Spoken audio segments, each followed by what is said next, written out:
So I was doing a little research myself, and I found out that the first black Republican senator was in 1870.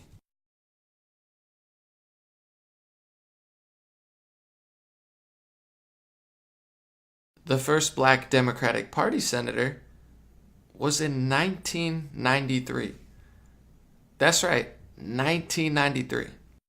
I've always heard that the party switched at some point, maybe in the mid-1900s. I did a little more research and I found out that the KKK was actually invented to try to stop the Republican Party. It was literally created to intimidate and fight black Republicans and white Republicans who supported the black Republicans. We were always told that the parties just magically switched at some point. That all of a sudden the Republican Party became very racist and the left-wing party became the social justice advocates. Based on my research, it doesn't look like it happened in the mid-1900s like they said. Also, when it comes to racism in the modern day, of course you have bad people on both sides, but I don't see the systemic racism on the right as much as I see the systemic racism on the left. The left has race vision. They don't even know how to look at you as a human being or judge you by content of character. They almost completely judge you by your race. They discredit certain peoples only because of the color of their skin. Put out thousands of articles a month that have all to do with the color of someone's skin and don't really have a lot of logic or rationality or common sense behind it. The modern day left ideologically segregates people and says that certain ethnicities and races are permanent victims no matter what happens, their intent, their content of character, and other groups of people are permanent oppressors no matter how much adversity that they've had to face in their lives or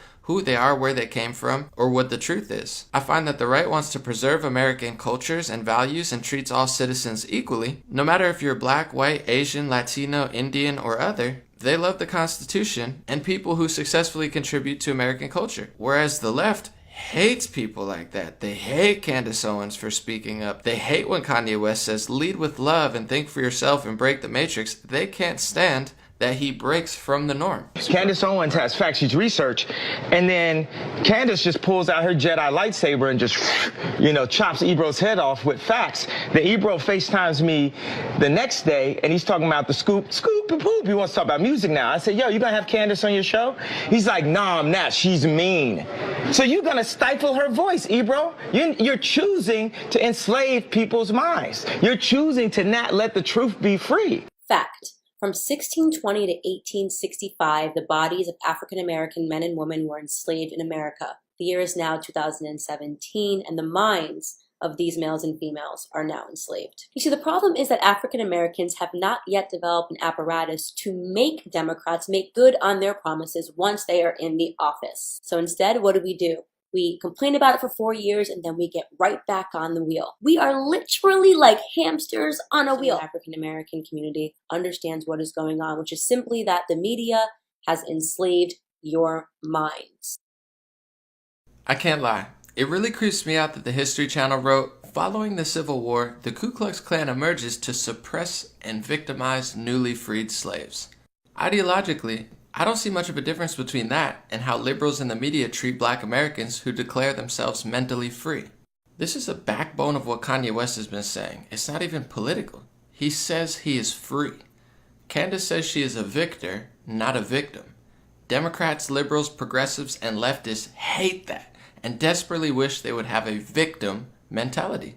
In an era of manifestation and the power of your mind, this is mental enslavement, suppression, and victimization.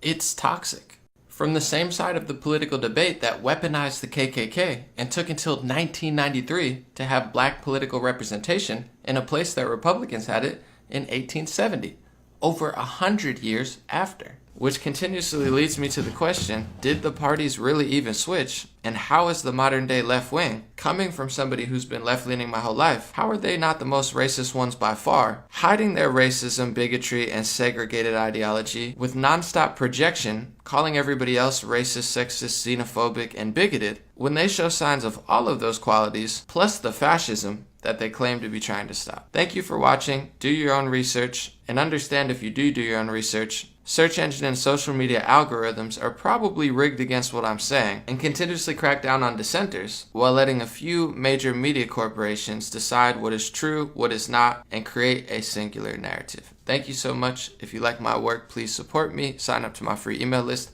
Have a good week.